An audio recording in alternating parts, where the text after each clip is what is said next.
Ok. Pessoal, mais uma vez, bom dia. Também sejam todos bem-vindos. Bom dia. Tendo visto que algumas pessoas entraram depois, eu vou iniciar um resumo sobre população, aí depois estaremos realizando a correção da atividade 286. Isso no nosso primeiro momento. Depois, a partir do segundo e terceiro momento, aí lá no início eu vou estar explicando o que é que a gente vai fazer. Tá bem? Então, veja, na semana passada nós falamos sobre a população do continente americano. Quando nós falamos sobre a população do continente americano, o que é que a gente percebe? A gente percebe que a ocupação dessa população, ela se deu de forma desigual. Professor, o que é isso? Você vai ter regiões que vai ter uma grande concentração dessa população, e você tem outras regiões que são consideradas grandes vazios demográficos. Professor, então o que foi que ocorreu? O que é que fez com que essa população, por exemplo, ela estivesse concentrada principalmente na costa leste do continente americano? O primeiro elemento que a gente deve abordar é a questão histórica. Por exemplo, quando os europeus aqui chegaram, eles chegaram por onde? Eles chegaram pela costa leste.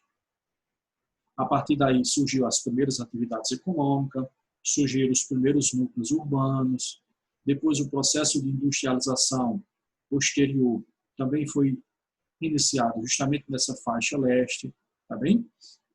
Então, são esses fatores que contribuem para que essa população esteja concentrada principalmente na faixa leste. Mas teve outros fatores também. Por exemplo, a gente pode elencar fatores naturais. Por exemplo, o relevo, o clima. Se você observar o relevo, quando nós estudamos sobre o relevo, nós vimos que a costa oeste ela é composta por quê? Por conjunto de cadeias de montanha, Cordilheira dos Andes, as montanhas rochosas lá nos Estados Unidos. Já quando a gente analisa o relevo da costa leste, o que é que a gente percebe? A gente percebe um relevo mais suave, que vai ser o quê? Vai ser os planaltos. Tá bem? Então, o relevo mais suave, ele é mais, digamos que, propício para a ocupação dessa população. Quando nós falamos sobre o clima, nós percebemos que, por exemplo, se a gente analisar na parte central do Nordeste brasileiro, se a gente analisar a parte central, por exemplo, dos Estados Unidos, nós vamos perceber que existe ali, aqui no Brasil, clima semiárido, e lá no caso dos Estados Unidos vai existir climas áridos e climas semiáridos. Então, esses fatores naturais, tanto o relevo quanto o clima, também influenciaram diretamente na distribuição e ocupação dessa população. A gente pode elencar outro elemento natural também, que é as formações vegetais. Por exemplo, aqui na América do Sul, a gente tem ali um grande vazio demográfico na região norte. Por quê? Porque ali está presente o quê? A floresta amazônica. Também, então, a floresta amazônica, ela também é um fator natural que influenciou diretamente ali na ocupação dessa população. Por exemplo, digamos, se não existisse a floresta amazônica, de repente poderia ser que aquela região hoje ela estivesse o quê? Estivesse bastante ocupada, tá bem? Pessoal, deixa eu voltar aqui. Teve algumas pessoas que levantaram a mão. Alguma pergunta? Acho que foi o Tiago. Não sei quem mais levantou, não lembro agora quem foi. Gente, também levantei, professor. Pablo. Me tira uma dúvida. Sim? Qual a maior fonte de renda dessas áreas desérticas? Geralmente. Veja, se essas áreas desérticas for uma estrutura, por exemplo, lá nos Estados Unidos, se for uma estrutura sedimentar, por exemplo, a gente vai ter ali a extração de alguns combustíveis fósseis, por exemplo, petróleo. Agora, se referindo à população que ali reside, a gente vai ter atividades relacionadas com o campo, a agricultura, a pecuária, principalmente a pecuária, porque a agricultura você não vai ter ali uma produção significativa. Mas a pecuária, você tem ali alguns animais que conseguem se adaptar muito bem ali a regiões secas. Por exemplo, o bode, a ovelha, eles são um tipo de animais que eles conseguem se adaptar a regiões secas. Tá bem? Beleza. Quem mais queria perguntar? Teve mais alguém que levantou a mão. Não? Então vamos abrir.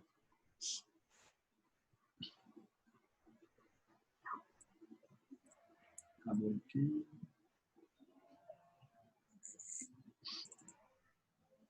Ok, deixa eu pegar aqui uma canetinha para mim.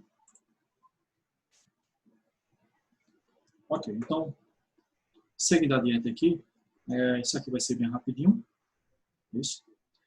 Por exemplo, com relação à densidade demográfica, eu já comentei que essa densidade demográfica, essa concentração, ela vai existir principalmente na faixa leste do país.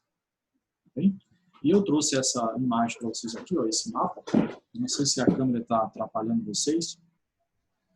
Mas se você observar, por exemplo, aqui, deixa eu passar o mouse, passar o laser aqui em cima, ó. Você vai ter a região aqui, ó, a região do México, tá bem? Depois você vai ter essa faixa aqui, ó, percebe que existe uma grande densidade. Professor, como é que eu sei a partir das cores? As cores mais fortes, se você observar a legenda, as cores mais fortes, justamente é onde tem ali maior concentração dessa população, tá bem? Então, o que é que a gente percebe? A faixa leste aqui, ó, pegando aqui o México, e quando a gente vem para a América do Sul, o que é que a gente percebe? Também aqui, ó, na faixa leste. Se a gente observar aqui, ó, por exemplo, você vai ter aqui algumas ilhas aqui, bastante povoadas aqui, por exemplo, Cuba. Quando a gente analisa a costa oeste, aqui, ó, quando comparado, com exceção daqui do México, mas as outras áreas, com exceção do México, quando comparado com a faixa leste, a faixa oeste vai ter o quê? Vai ter uma baixa densidade demográfica. E como eu falei, está relacionado também aos tipos de clima, aos tipos de relevo existente nessa área. Bem?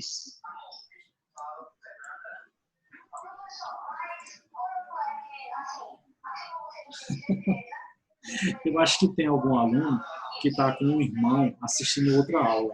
Eu estou ouvindo o aluno perguntar ao professor. Gente, eu vou ter que desligar o áudio de vocês. Estou ouvindo o passarinho cantar também. Pessoal, vou ter que desligar. Maíra, coloca lá no bate-papo lá, pergunta, algum comentário que você quer fazer. Gente, está desligado. Eu estava ouvindo até o canto de um passarinho, eu estava ouvindo aqui. Vamos lá, voltar para onde nós estamos. Bom, como eu estava falando para vocês, eu mostrei aqui para vocês essa figura, esse mapa. Maíra, se você colocar não só você, mas os colegas colocarem um comentário, pergunta lá no bate-papo, daqui a pouco eu volto e dou uma olhadinha lá. Tá bem? Vamos aqui. Veja, quando nós falamos sobre o crescimento da população,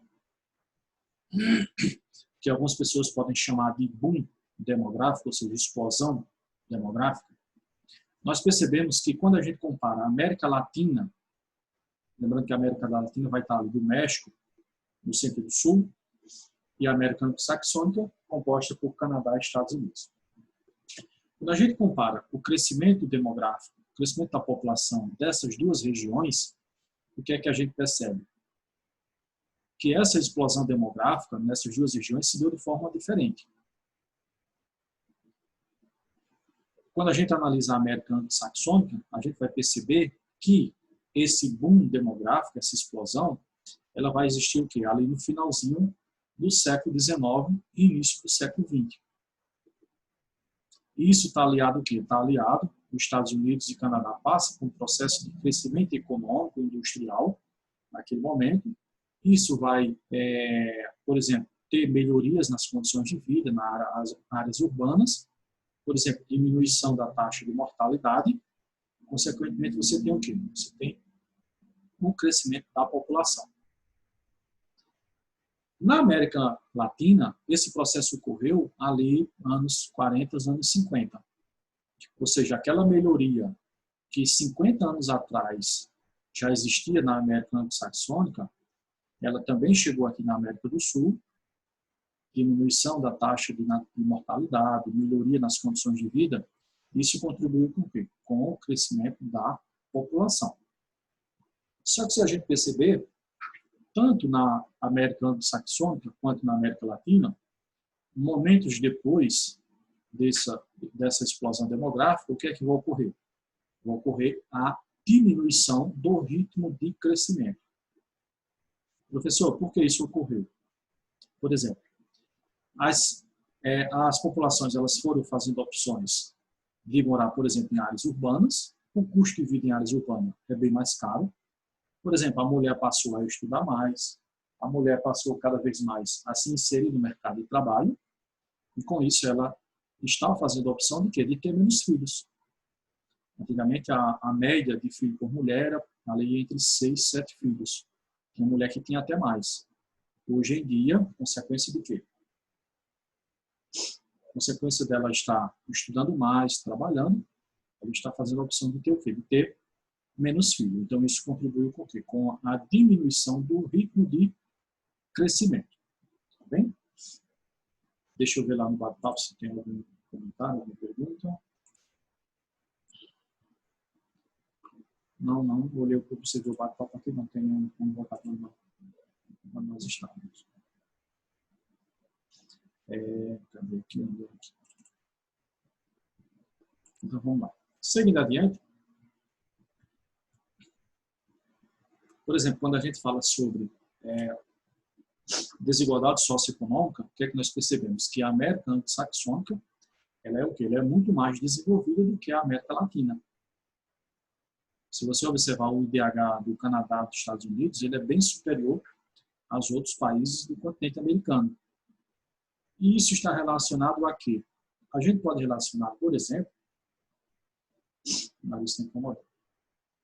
a gente pode relacionar, por exemplo, com o modelo de colonização que se deu nessas duas regiões. Tendo em vista que o modelo de colonização na América anglo-saxônica foi um modelo de povoamento, ou seja, ali mais ou menos 1860, 1870, o que é que os Estados Unidos faziam? Eles doavam terra para a população fixava residência, começava a produzir ali a pecuária, a agricultura. Com os 5 anos que essa população estivesse ali residindo, você ganhava o título de posse da terra, ou seja, você ganhava um documento. Você passava a ser dono da terra. Então, os Estados Unidos, eles distribuíram terra para a sua população. Diferente do Brasil, por exemplo. O Brasil foi totalmente ao contrário. Tá bem? Então, isso fez com que essa região da América anglo-saxônica tivesse o quê? Tivesse um maior desenvolvimento quando comparado com as outras regiões, por exemplo, a América Latina. Se você observar aqui, por exemplo, o PIB aqui, ó, você vai ter o melhor aqui, o Chile, depois a Argentina, Panamá, Costa Rica, ó. O Brasil vai estar onde? Vai estar lá embaixo. Mas temos outros piores. Por exemplo, aqui, a gente pode destacar o pior IDH da América do Sul, vai ser quem? Exatamente o Haiti. Tá bem? Então, nós temos aqui no continente americano, nós temos essas disparidades, essas diferenças muito grandes, onde você vai ter países altamente industriais, desenvolvidos do ponto de vista social e econômico, mas já em outros países, eles são o quê? São países considerados países periféricos, países pobres.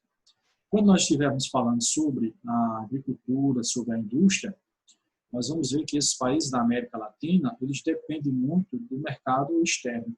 Por quê? Porque são países exportadores de matéria-prima. Mas aí a gente vai ver isso no segundo momento. Por exemplo, quando a gente analisa alguns sistemas, por exemplo, sistema de saúde, de escola, o que é que a gente analisa aqui, ó, na América anglo-saxônica? A gente percebe que o atendimento médico hospitalar de ótima qualidade, baixa taxa de mortalidade infantil, alta expectativa de vida, isso está relacionado a quê? A ótima qualidade de vida que eles têm. Agora, quando a gente analisa aqui, ó, na América Latina, o que é que a gente percebe? É o oposto da América anglo-saxônica. O sistema de saúde não funciona tão bem, o sistema de educação também é precário, altas taxas de mortalidade. Eu vou chamar a atenção para vocês aqui. Altas taxas de mortalidade. Alguém pode dizer, professor, mas o ano passado, quando eu estudei sobre o Brasil, eu vi que a taxa de mortalidade do Brasil, ela é baixa. Como é que está dizendo aí que altas taxas de mortalidade na América Latina, se o Brasil faz parte da América Latina? Veja só, esses dados é uma análise de todos os países da América Latina. Tá bem? Enquanto você tem um Brasil que não tem ali uma taxa de mortalidade significativa, Aí você vai ter outros países, por exemplo, o Haiti, a Guatemala, principalmente aqueles países ali da América Central, tá bem? Mas aí sim, quando nós analisamos países por país, o Brasil ele não tem aí uma taxa de mortalidade infantil significativa. Aqui nós estamos falando no geral, que é a América Latina. Seguindo adiante, quando nós falamos sobre a estrutura etária, ou seja, nós estamos falando sobre a estrutura da população. Se essa população ela é composta, por exemplo, com jovens e adultos, se ela é composta por crianças e jovens, se ela predomina, por exemplo, adulto, se predomina a população mais velha. Preste atenção, grave isso. É uma coisa que vocês não podem esquecer. Se você ouvir falar que um país ele tem, por exemplo, alta taxa de mortalidade, esse país ele não é um país desenvolvido. Ele vai ser um país em desenvolvimento. Se você ouvir falar que a população de determinado país predomina, por exemplo, a população de crianças e jovens, isso também é uma característica de país em desenvolvimento. Agora, se você analisa, por exemplo, países com alta taxa de expectativa de vida, aí sim, isso são características de países o quê? De países desenvolvidos, como é o caso do Canadá e dos Estados Unidos, aqui na América. Tá bem? Por exemplo, eu trouxe aqui, ó, países em desenvolvimento apresentam taxa de natalidade mais alta e expectativa de vida mais baixa que os países desenvolvidos.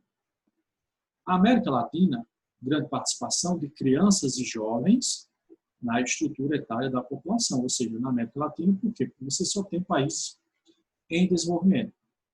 Na América Anglo-Saxônica, maior participação de adultos e idosos. Por quê?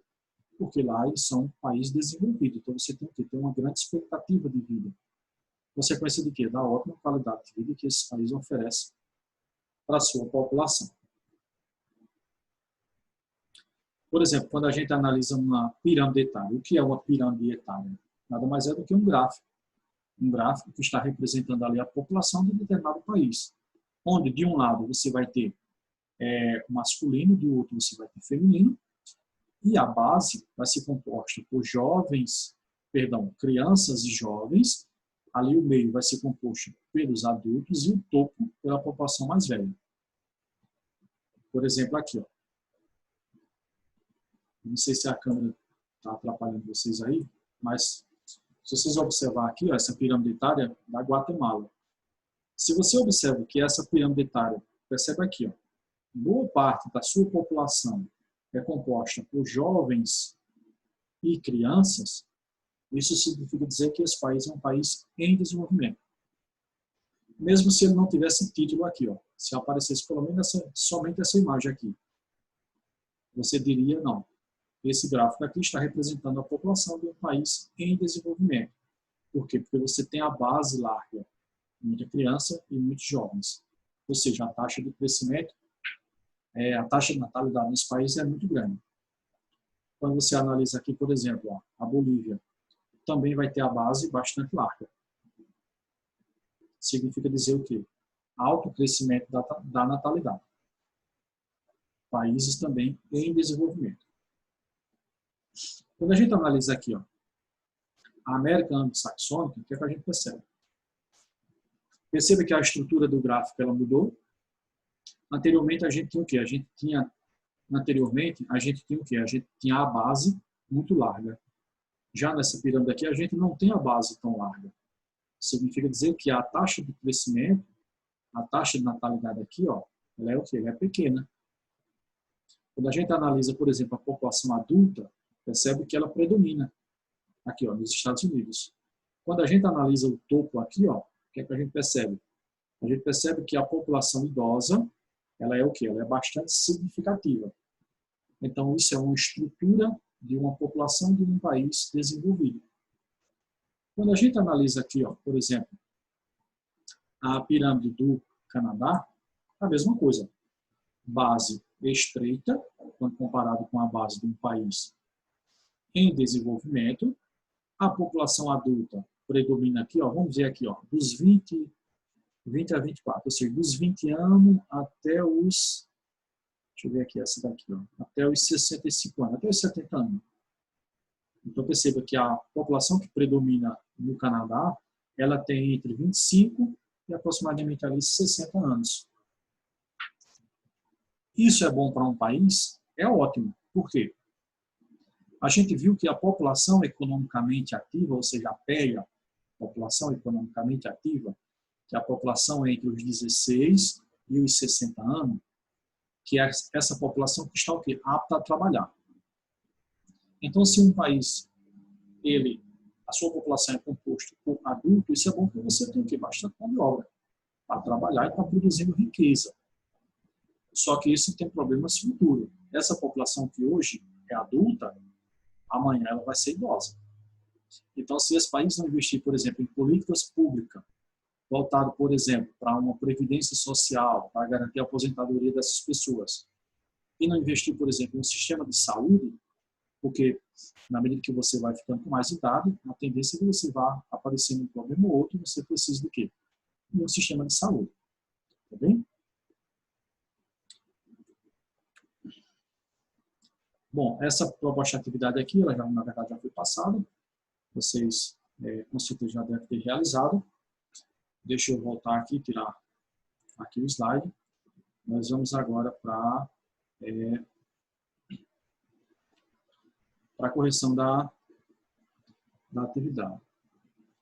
Ó, apareceu mais gente por aqui, ó. Luiz apareceu por aqui, ó. Tá com o nome de Gabriel Coelho. Deixa eu ver quem mais apareceu por aqui. Bruno está por aqui, Isabel. Deixa eu ver quem mais aqui. Até que entrou bastante pessoas depois. Deixa eu ver quem apareceu por aqui depois. Tiago Manuel já estava. Guilherme está por aqui, Isabel. Tem alguém aqui com nome estranho, não dá para identificar. Gabriela está por aqui. Gabriela, não ligou a câmera hoje por quê, Gabriela? Gente, como eu comentei lá no início,